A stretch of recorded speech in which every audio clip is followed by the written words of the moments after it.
La psicóloga clínica Selene Sáenz ha escrito un libro titulado Valiente, nunca sentenciada, publicado por el sello Gato Viejo.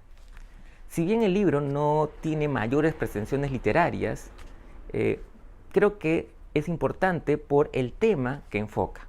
Se trata de la violencia sexual contra los niños, haciendo pie en que muchas veces el agresor está más cerca de lo que uno piensa.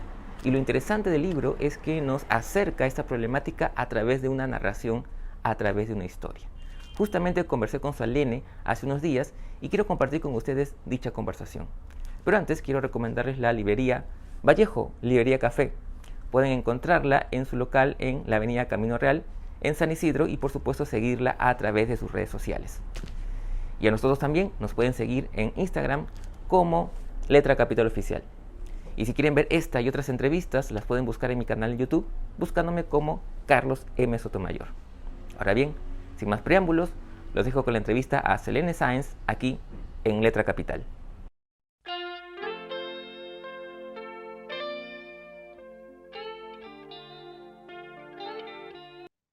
Hola Selene, ¿cómo estás? Primero que nada, gracias por tu tiempo y por permitirnos esta charla a propósito de tu libro Valiente, nunca silenciada. Es un libro muy interesante porque aborda un tema muy delicado y muy importante, que es el tema del abuso infantil. Eh, Cuéntame un poquito. eh, yo siempre suelo empezar con una curiosidad mía que tiene que ver con el origen de un libro, de una historia. En este caso, es un libro con un objetivo preciso. Quisiera preguntarte cómo surge la idea. Yo sé que tú eres digamos, tu trabajo de psicóloga clínica aborda ese tipo de temas, pero ¿cómo surge la idea de plasmar este libro, es decir, de contar este problema a través de una historia, a través de narrar una historia? Y luego te contaré un poco cómo fue el proceso de escritura, pero quisiera empezar, eh, ¿cómo surge esta idea?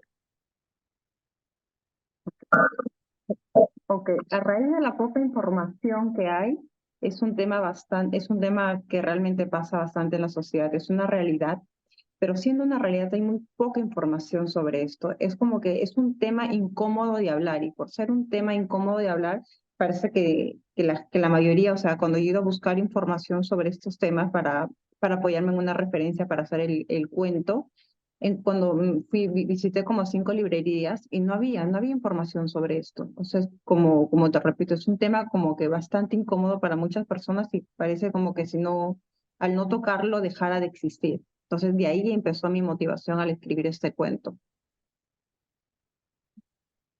Eh, claro, porque además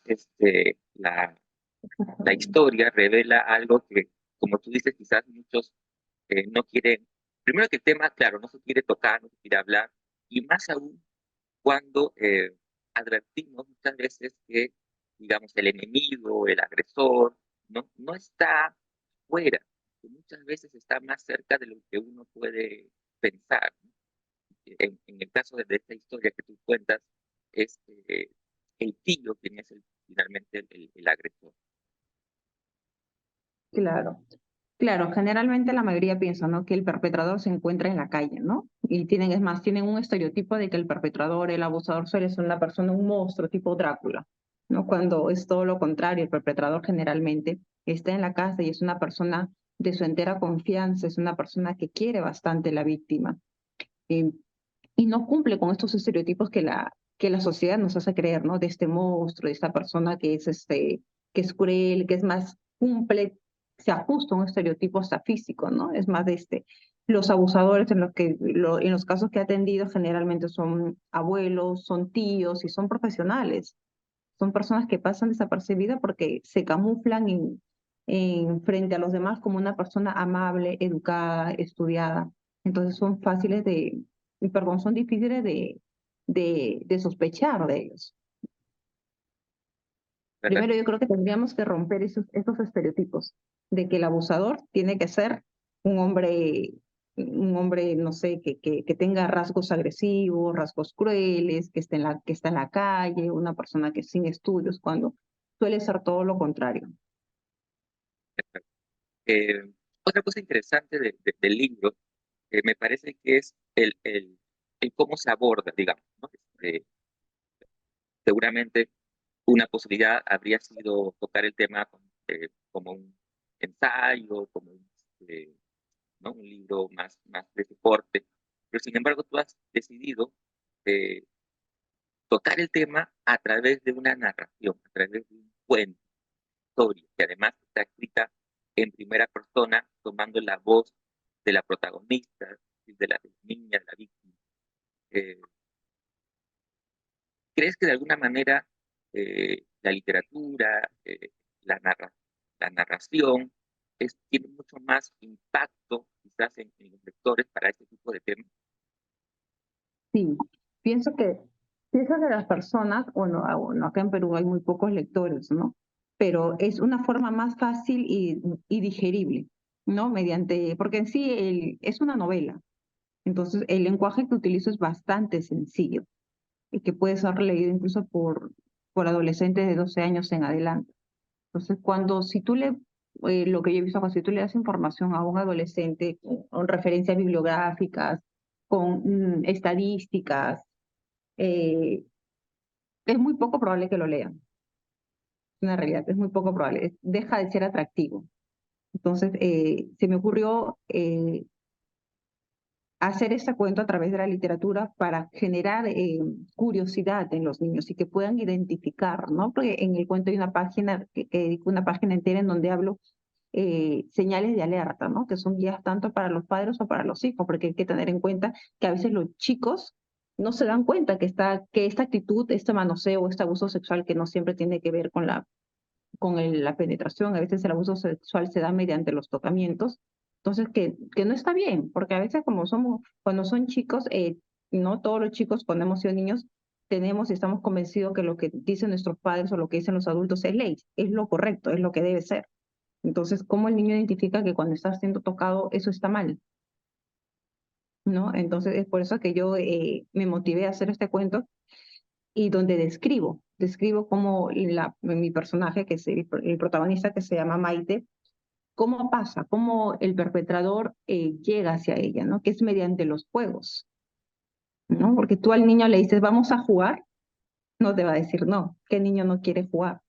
Entonces, mediante el juego están camuflando lo que son el abuso sexual, perdón, el tocamiento y más. ¿Verdad?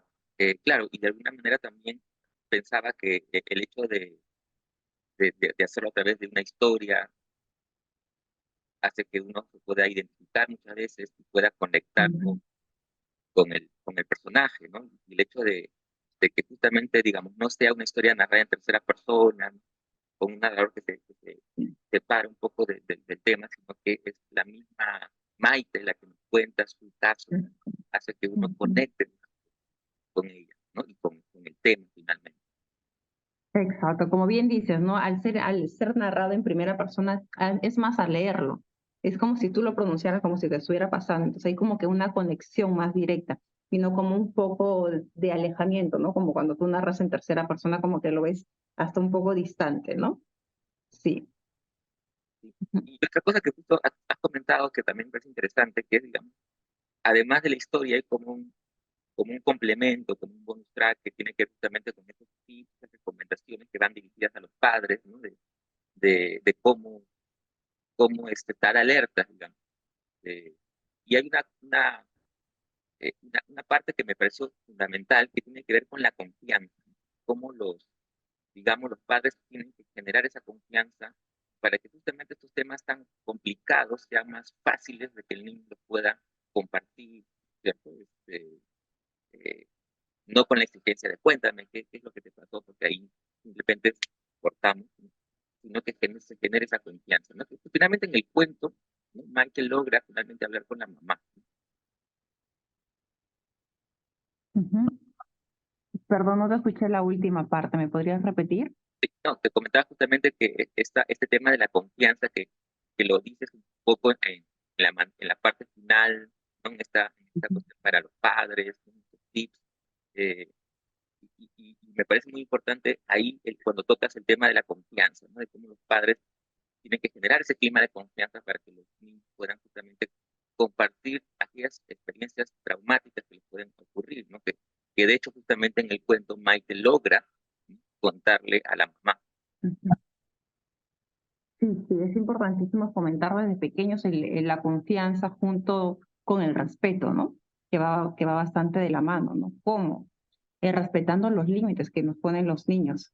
Por ejemplo, no sé si has visto, bueno, a mí me pasa bastante que he visto, cuando el niño no quiere ser besado por el papá o la mamá, y la mamá a la fuerza lo pega hacia ella y lo besa y lo apachurra, pero el niño no quiere. Entonces, ¿qué hacemos cuando vulneramos o imponemos, ¿no? Nuestro, bueno, en este caso, nuestra caricia, nuestros besos? Entonces, estamos dando un mensaje de que tu no es importante, tus límites no son importantes, tú no eres dueño de tus decisiones o de tu cuerpo, en este caso, ¿no? Entonces, por ahí podemos estar empezando a trabajar de respetando los límites, validando sus no, cuando el niño te dice, no quiero saludar a este familiar con un beso. Entonces, respetando, dando el mensaje de que tu no es importante, tu no es valioso, ¿no? Y algo también bastante importante que me gustaría agregar tu comentario es el fomentar en los papás el que trabajen con los niños en que puedan asearse a temprana edad. Mientras más temprana edad se puedan bañar ellos por sí solos, también es una forma de prevención. Yo he visto bastantes casos en consulta en donde las niñas, las adolescentes que me comentaban, que ellas desde los 8 años, bueno, a los 8 años sus papás, su papá la bañaba y en ese asear, en ese bañar, había lo que era el abuso sexual, ¿no? Que empezaba con los juegos, ay, te voy a bañar, vamos a jugar a tal cosa. Y ahí venían lo que eran los tocamientos. Entonces, como un modo de prevención sería importantísimo también de que los padres enseñáramos a los niños a bañarse a temprana edad, ¿no? Y hablar de forma abierta de lo que son sus genitales, de sus partes íntimas que no deben ser tocados y mencionarlos tal cual, su nombre, ¿no? Pene, vulva. Mientras más información le demos a los pequeños, más herramientas le vamos a dar para que puedan defenderse, ¿no? Yo siempre soy de la idea de romper esa burbujita que a veces queremos construir para nuestros niños, ¿no?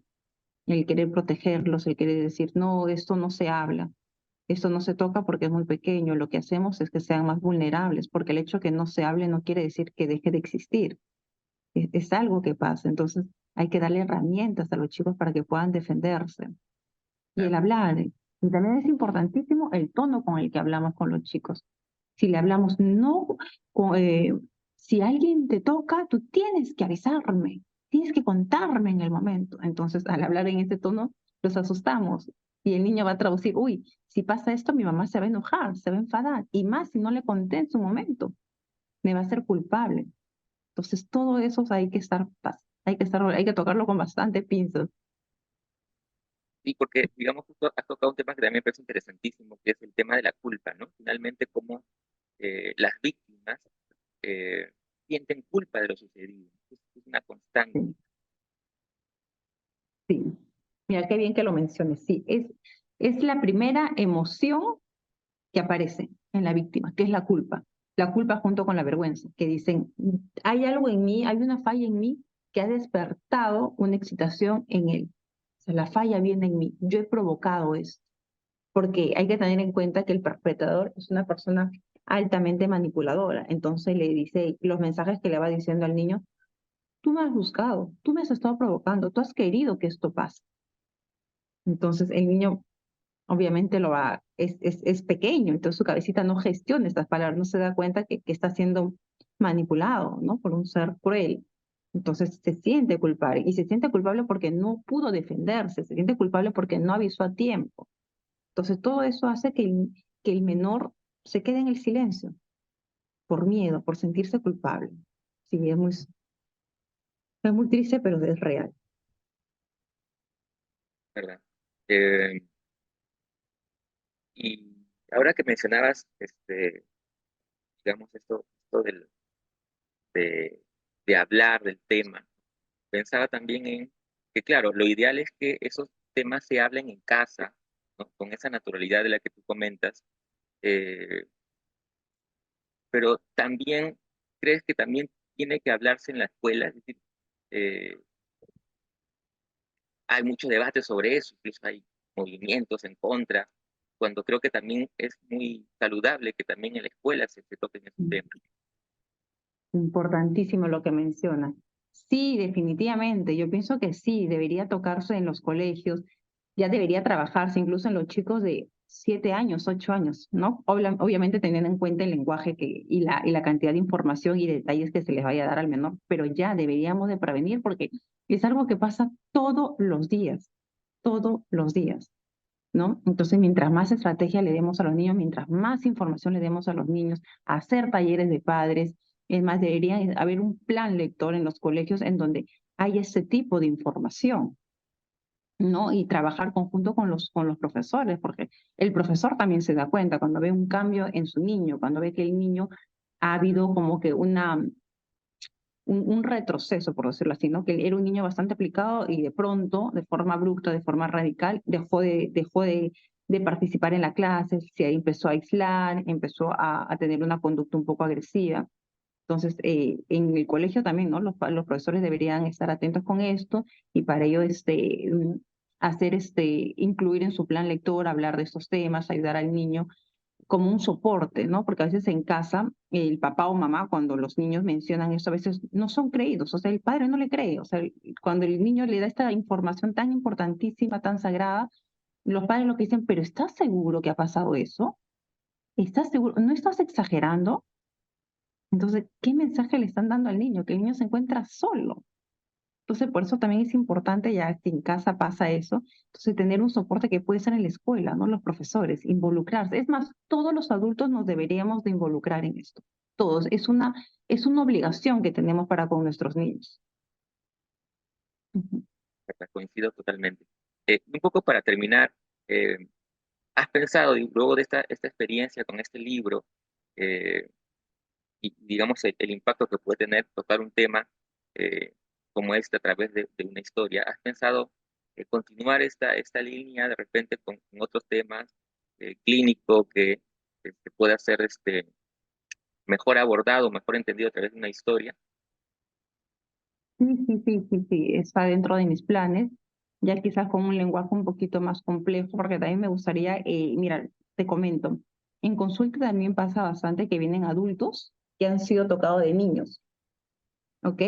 Y entonces no lo han trabajado. Entonces, es más, el motivo de consulta no es porque han sido tocados de niños, el motivo de consulta es porque tienen problemas en la pareja a la hora de vincularse íntimamente, ¿no? A la hora de relacionarse también con otras personas.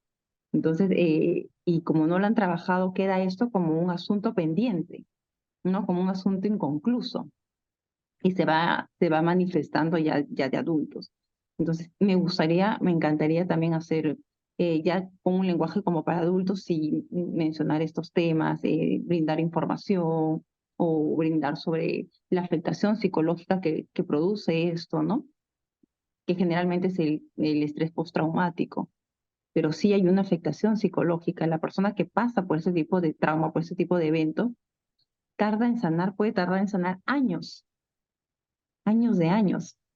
¿No? Porque ha habido una cosificación, o sea, a la persona que ha sido víctima la han cosificado, ha sufrido de un asalto sexual, ¿no? Le han quitado su libertad sexual. Totalmente de acuerdo. Entonces estaremos pendientes a esa nueva publicación. Muchas gracias, Elena. Ha sido un gusto conversar contigo y bueno, el libro se puede encontrar en librerías para los amigos que Ujú. quieran.